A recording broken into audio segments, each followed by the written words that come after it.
Hi, I'm Jessica Rose. An American fleet is bought by a big Canadian carrier, Bison, and a new driver registration rule hopes to keep roads safer. These are the stories we're covering and more on this edition of the Trucker News Channel. Hi, I'm Craig Maltman. With President Trump recently threatening to close the Mexico border, the ATA weighs in on what the cost would be to the public. Speaking of weighing in, we'll look at pre-pass way station bypass platform and see how it's expanding its tech offerings. Hi, I'm Dave Compton. I get a chance to take a look at the new Peterbilt 579, and I also speak with Chrome Shop Mafia on what they see are the future trends in show trucking.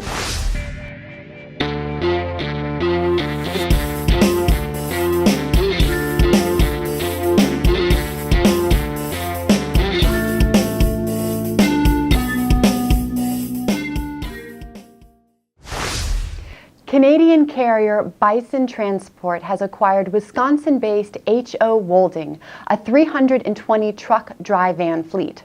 Herbert Wolding founded the company in 1935, growing from a one-man milk route to a national dry van carrier operating across the continental U.S. The company has been run for almost 85 years by 4 generations of the Wolding family. Bison will add Wolding to its already expansive truckload, intermodal, LTL, fleet operations, and warehouse and distribution services. Financial details of the transaction have not been disclosed. With President Trump threatening to close the Mexico border last week, the ATA's chief economist, Bob Costello, weighed in on the economic impact should the president actually end up following through on his threats. Now, Costello claims that every day trucks haul more than $1.1 billion worth of goods to and from the U.S.-Mexico border, racking up more than 25,000 truck crossings both ways every day on our southern border. And any serious disruption of economic activity between us and one of our closest trading partners would have serious impacts, resulting in up to $18 million a day in lost revenue on trucking. The end of last week, President Trump backed down a bit, saying Mexico had been a little more compliant in the recent days. Guess we're just going to have to wait and sit back and wait and see what the next move will be between the United States and Mexico at our border. Hi, this is Dave Compton with the Trucker News Channel. I'm here with Wesley Slave and a Peterbilt. Wesley, we are in front of one fine-looking truck. Tell me a little bit about it. So yeah, this is our Model 579 with our black exterior package. So we came to Mid-America, we wanted a truck that's kind of tricked out for this audience. And what we did is we took the crown of this truck and made it black versus our normal just crown, chromed crown. And then if you go to the wreck, we've got our black exterior paint. We've painted every other feature on this truck black with a black effects. It gives it a nice kind of shine. It's got some glass fake in it. And then you've got the black aluminum wheels that are new to the industry. These are aluminum Durabright wheels, but they're Durablacked so that they get all the benefits of a lightweight aluminum wheel, but it's blacked out and just gives you that distinctive look. Very cool. So it's obviously a gorgeous truck. Tell me about what's underneath the hood and inside. So underneath the hood, you're going to have a full PACCAR powertrain. So our MX-13 engine, it's going to have the PACCAR 12-speed automated transmission that's been wildly successful in the industry, and then a PACCAR rear axle as well. So full PACCAR all the way across is going to give you very lightweight, very high power, very efficient powertrain. And then inside the Ultraloft, we launched the Ultraloft last year, been extremely successful for us. It's going to have best-in-class interior features. So largest TV, 32-inch TV, largest microwave, largest sleeping quarters on the bottom, and if you get an upper bunk, largest wardrobe. If you're going to be on the road for a couple days, you need to be in a Peterbilt 579 Ultraloft. It's the way to live on the highway. Absolutely. So one of our viewers out there, I'm sure probably a lot of our viewers out there are looking at this and saying, I want to be behind the wheel of one of these things. How do they find out more? Well, if they're not here at the Mid-America Truck Show, if they are, come by and see us. If you're not, you can go to our website. You get all the information about all of our products there, but the 579 will be featured on the website as well. Or go to their local dealerships and they can get behind the wheel of one of these and test them out. Thanks, Wesley. Appreciate it. All right, back to you in the studio. Now from U.S. Express, get an extra $12,000 your first year. That's an extra $1,000 every single month of your first year. But this offer is only available for a limited time, so apply to U.S. Express right now.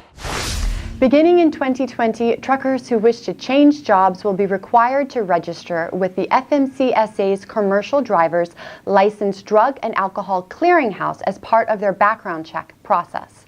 The Clearinghouse is a secure federal database that provides real-time information about CDL, driver drug, and alcohol violations. The FMCSA says the changes will increase highway safety, making it harder for drivers to conceal drug and alcohol violations from their current or previous employers. Voluntary registration will begin October 2019. Hi, this is Dave Compton with the Trucker News Channel. I'm here with Brian Martin from Chrome Shop Mafia. Welcome, Brian. Hey, it's good to be here, man. What a crowd this year at Mid-America. It is crazy. It's been full. I mean, I'm sure people are going to hear the background noise here.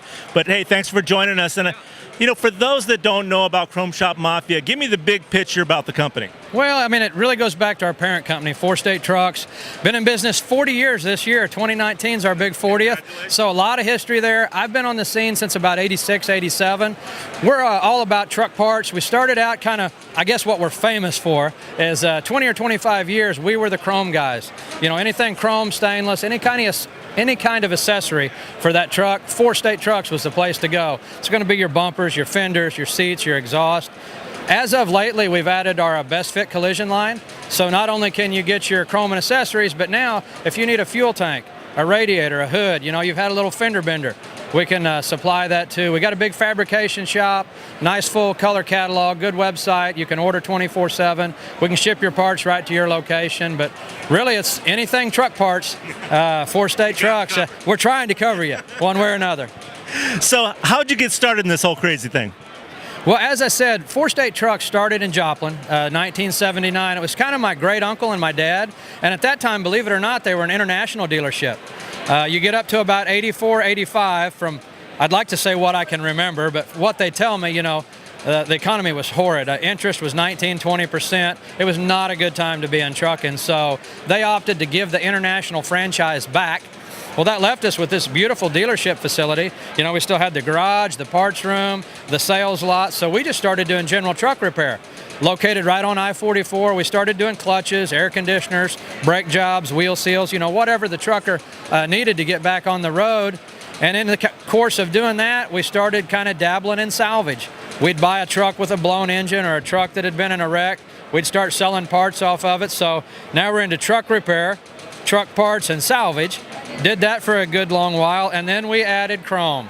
And boy, when we started stocking the bumpers, the sun visors, the fenders, and the stacks, wow, at that location, exit number 4 in Joplin, the chrome customers really kicked in hard and just kind of drug us that direction. We still did the salvage and the truck repair, but chrome very quickly become our forte, which it was for the next 25 years. Right, so chrome kind of blew up the whole thing then. Yeah, it really kind of become what we were noted for and what people came to us for was the chrome and accessories. Yeah. So, when you're doing customization, I'm sure you probably are on the cutting edge of seeing trends. What do you see these days? Well, the big paint, the stainless, a lot of LED lights, that'll never go out of style. That's been a winning combination all through the 80s, 90s, 2000s, and up till now. Right now, really, the retro craze, like we're seeing on the old Dodge Chargers and the Camaros and Mustangs, people are applying that same retro, nostalgic theme to their Peterbilts, Kenworths, and Freightliners. So they're looking for the old school stripe jobs, the old school paint colors, a lot of the old visors and small bumpers, and the stacks with the heat shields and mufflers are actually coming back and being, in some cases, more trendy than the big 8-inch chrome pipes. So that nostalgic looks good, and then a lot of people are going heavy on the paint and light on the chrome. They're painting their sun visors, painting their fuel tanks, painting their front grills to match the truck. So a lot of stuff going on right now, but if I had to peg one as kind of the new hottest thing, I'm going to go with the retro look. Very cool. So how do our viewers find out about you guys and get in touch? The best way is fourstatetrucks.com. You can find us there, phone numbers, all the contact information. You can also get us on Facebook and Instagram as well. But yeah, check out the website. A lot of neat stuff there, the full product line there, and all of our contact info as well. Very good. Thanks, Brian. All right, back to you in the studio.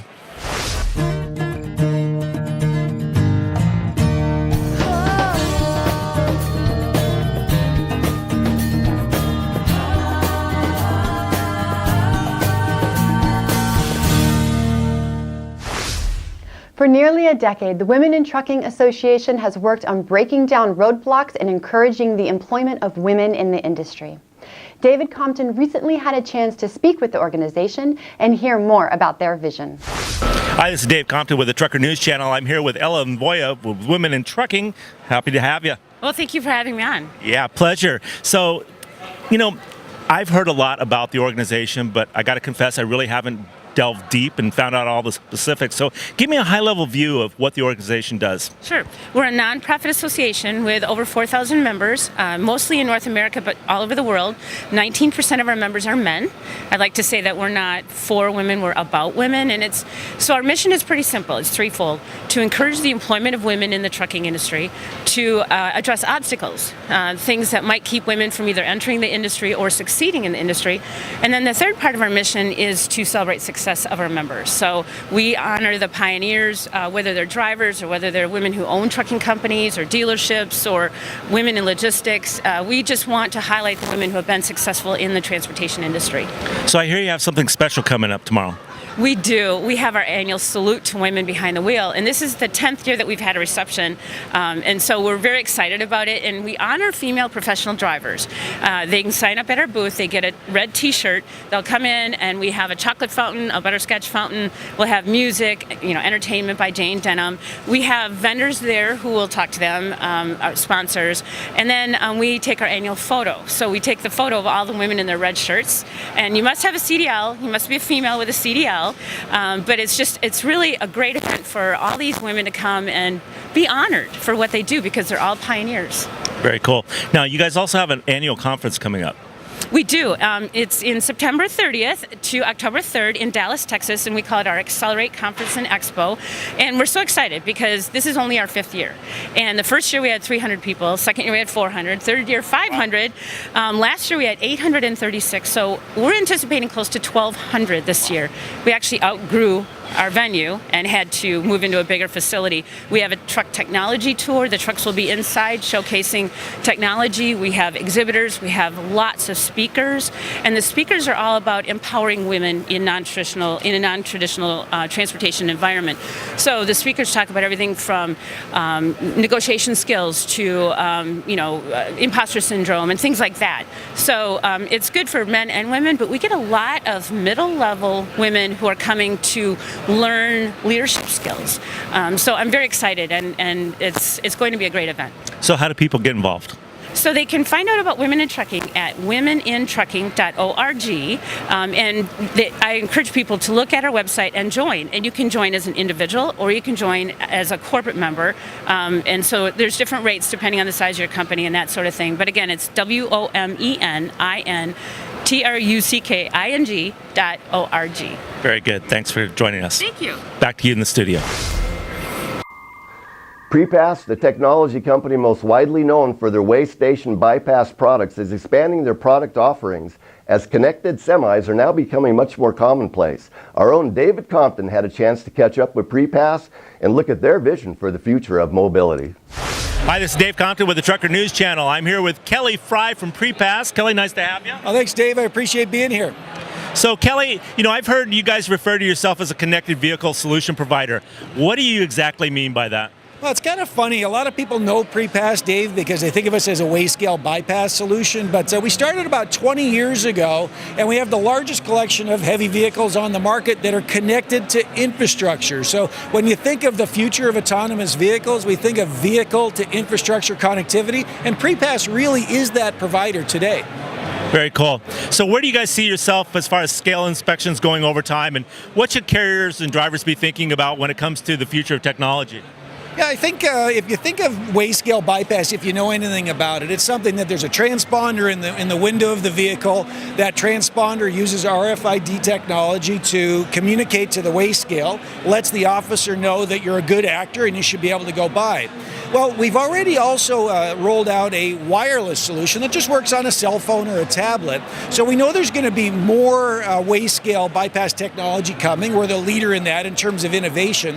But we also know that more and more vehicles are going to be needed to be inspected. And the reason for that is as we get alternative fuel vehicles, so we got natural gas, we've got electric, what's going to happen is the amount of fuel tax that's coming to the state governments as a result of diesel fuel it's going to start to diminish. They're going to need to get their tax receipts somewhere else. So we know they're going to increase the volume of vehicles that are going to need to be inspected because state agencies want to make money. That's the way they do it. And so we know there's going to be more technology, more inspections, and it's going to be a lot more flexible how we get our waste scale bypasses. I see.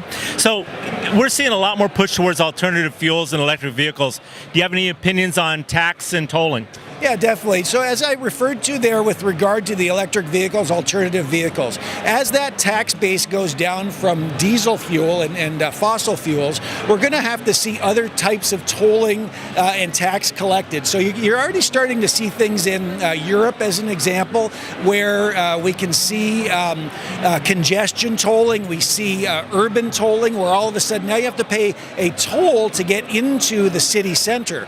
Well, you can imagine in the not too distant future, to offset those decreased fuel taxes and road taxes that are needed to support infrastructure, the agencies are going to look, and the states are going to look for other ways to generate money. So we'll start to see things like congestion tolling, city center, urban tolling, etc. I see.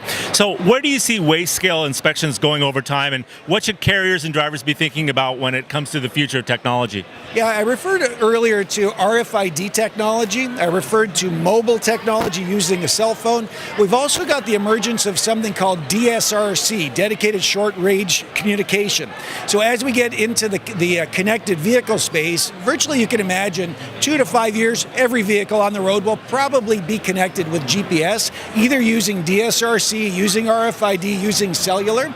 So what we want to do is take advantage of that connectivity to offer more services to keep trucks safer, to help them be more efficient on the road, reduce fuel economy, and also help the motoring public be safer. Very cool. Thanks for joining us. Excellent. Thanks, Dave. I appreciate it. All right, back to you in the studio. If you're watching us on YouTube, make sure to click the little red subscribe button below. You can also go to thetrucker.com to read the latest breaking news stories. That's all for this edition. On behalf of David Compton, Craig Maltman, and myself, Jessica Rose, and everyone here at the Trucker News Channel, thanks for watching.